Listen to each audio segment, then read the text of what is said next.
Assalamu alaikum muhtaram televizor ko'rguvchilar. Ko'rayotganinglar Erkin Osiyo radiosi To'g'ri televiziyasining haftalik xabarlar programmasi. Mazkur programmamizda mush bir hafta jarayonida berilgan muhim xabarlarimizni takrorlab o'tamiz. Men Erkin. Men Gulchehra. Xitoy hukumatı Urumchini xalqaro havo qatnash tuguni qilib qurib chiqmoqchi. Urumchini naposi 5 millionga yetgan O'rta Osiyodagi eng chong shahar qilib qurib chiqish plani e'lon qilinishi bilan birga, yana Xitoy havo qatnash sohasi Urumchi shahrining Yevrosiyo quruqligining markaziga joylashishdek afzal jo'grafiyalik sharoitiga asosan uni Xitoyning muhim xalqaro va rayon xarakterlik havo qatnash tuguni qilish nishonini belgilab ish boshlagan. Xinhua agentligining xabar qilishicha, hozir Urumchi bilan Xitoyning ko'plagan shaharlari va bir qancha Yevrosiyo mamlakatlari orasida havo qatnashi yo'lga qo'yilgan bo'lib, 2015-yilgacha yana yangi yo'llarni ochish va kuchaytirish bekitilgan. 18 aprel kuni Urumchi Janubiy poyezd stansiyasiga yaqin joydagi Kembao xalqaro savdo bozoriga o't ketgan bo'lib, 170 dan ortiq o't o'chirish xodimi ishga silinib, oxirida o't o'chirilgan. Minbao gazetining yozishicha, bu binoga zibu-zinat buyumlari do'konlari, turalg'u uy va har xil shirkatlarning ishxonalari ham skladlari joylashgan ekan. Buningdan 3 yil ilgari mushu ko'chadagi Dixuy savdo bozoriga o't ketgan bo'lib, zo'r ziyon keltirgan edi.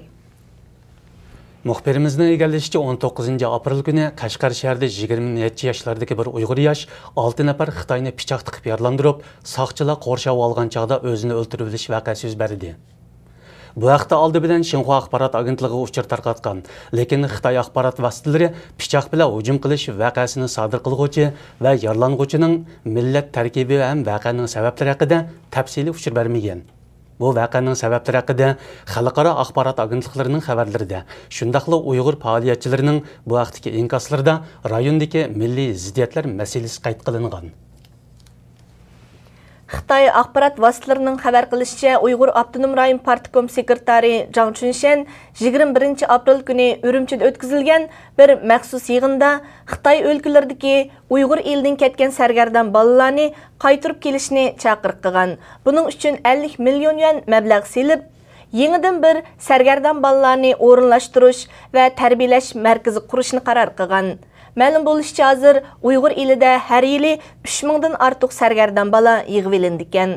Doiralar yana Xitoy o'lkalari bilan hamkorlashib, qayerda sargardon bolalar ko'rilsa, darhol ularni yig'ib olishni bekitgan. Xitoy o'lkalariga aldab ketilgan sargardon bolalarning mutlaq ko'p qismining Uyg'ur ekanligi ma'lum.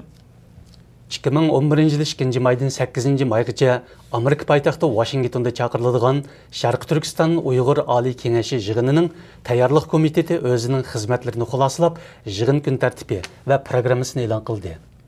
Dunyo Uyg'ur qurultiyining to'r betida e'lon qilingan bu qitimqi yig'inning programmasida ma'lum bo'lishicha, dunyoning har qaysi joylaridan keladigan Uyg'ur vakillari yig'inning Amerika Davlat Majlisidagi ichilish marosimiga qatnashadi. Bu marosimda Uyg'ur Milliy harakatining rahbari Rabiya Qodir xonim ichilish nutq so'zlaydi. Amerika Davlat Majlisi a'zolaridan Frank Wolf, Amerika Demokratiyani ilgari surish fondining raisi Karl Grishman qatorliq bir qism Davlat Majlisi a'zolari va demokratiya ham kishilik huquq faoliyatchilari so'z qiladi.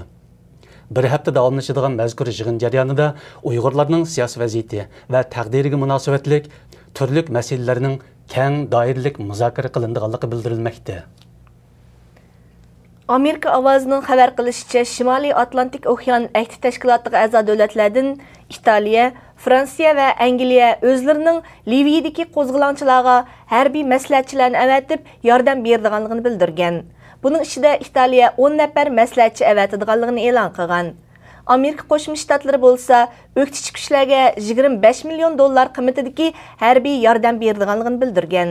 22 aprel kuni Amerika Mudofaa ministri Amerikaning yordam uchun Liviyaga raketa o'rnashtirilgan 2 dona uçquchisiz aeroplan avatadiganligini bildirgan.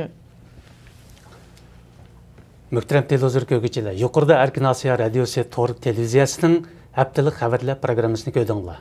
Kelar qitim ko'rishgacha omon bo'lgaysizlar. Xush vaqt bo'linglar. Xayr xo'sh.